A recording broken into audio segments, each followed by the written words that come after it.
Hey everyone, welcome back to the channel. Today, we're diving into something that affects every human, big or small, and that would be sleep. Sleep is one of the most important and is a very, very overlooked aspect of being human. Now, we all know we need sleep in order to survive, but what I don't think people realize is just how much sleep can affect your mental health. So, without further ado, grab your blanket, get comfy, and let's talk about sleep. Now, the interesting thing about sleep is it isn't just about recharging your body. It's like a nightly reset button for your brain. When you get quality rest, your brain processes emotions, consolidates memories, and balances the chemicals that regulate mood. Now, what happens when you don't get enough sleep? So, studies show that even one bad night can increase irritability, anxiety, and stress. Over time, chronic sleep deprivation has been linked to depression, burnout, and even a higher risk of developing serious mental illness disorders. Now, here's an in-depth look on how sleep really affects your mental health. Number 1, emotional regulation.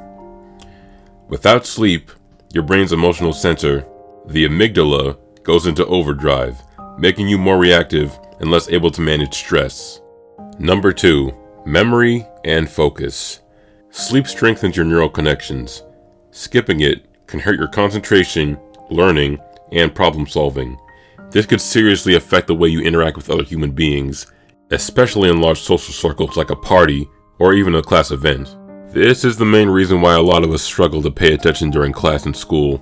Our neural connections were weak, and thus we struggle to concentrate and learn. Number 3, mood stability. Poor sleep lowers your serotonin and dopamine levels, which are key for feeling happy and motivated. This is the one that affected me most and currently still affects me to this day, as there are some days where I just don't feel the motivation to do really anything. And that can have seriously negative effects, especially as a grown person who needs to take care of responsibilities, especially things like paying bills on time or paying taxes. Mood basically affects your ability to do anything, be it a big task or a little task. That's why it's imperative to get quality sleep every single night. Number 4, anxiety and depression. If you have either anxiety or depression, lack of rest can worsen the symptoms of both, and it creates a vicious cycle. Stress makes it harder to sleep, and poor sleep makes stress worse. I struggled a lot with anxiety and stress throughout my entire life, and even now to this day. I'd say my anxiety started back in middle school because I was always getting picked on and bullied, but my lack of sleep definitely didn't help, and that anxiety would carry with me all the way to high school, as whenever there was a class presentation or I had to speak in front of other people, I always felt an unreasonable amount of anxiety build up into my chest, and that was mostly due to my lack of sleep back then. As I said before, I only get 5 hours of sleep at maximum, so it definitely didn't help in that area. And as I said in my previous few videos, I also struggle with depression, which was also brought on by my stress and anxiety. It's a vicious cycle, one that can greatly impact the mind of a young child, or even a young adult. Hell, anyone of any age could develop stress or anxiety or depression. So, what can you do to improve your sleep, and by extension your mental health?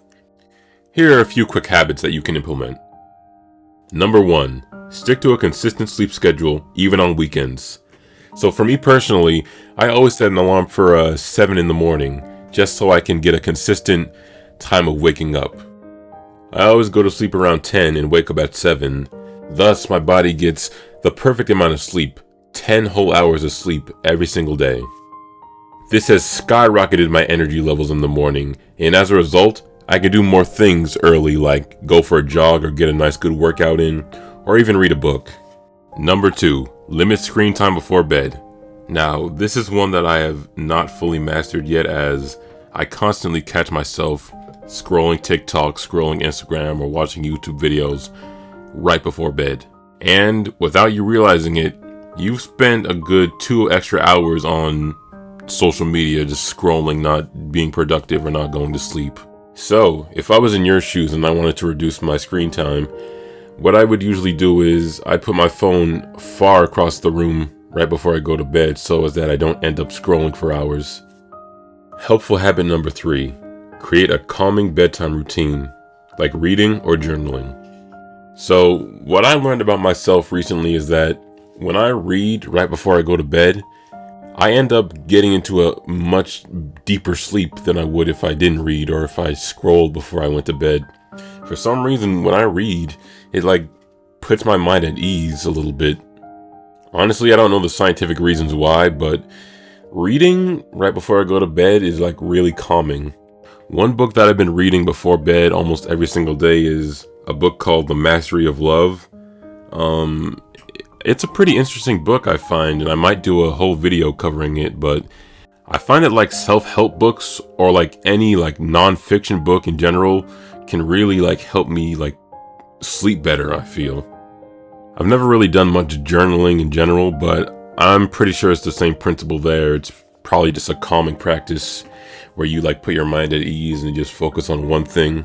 So if you're actually struggling to get quality sleep or just struggling to fall asleep in general, then I suggest reading because it definitely helped me a lot. Helpful habit number 4, keep your sleep environment cool, dark, and quiet. Now for me personally, I absolutely hate falling asleep in a warm room because I sweat a lot in my sleep, so I like to have the air conditioner on at least right before I go to sleep. I usually turn it off before I go to sleep, but I like the room nice and cool before I go to sleep.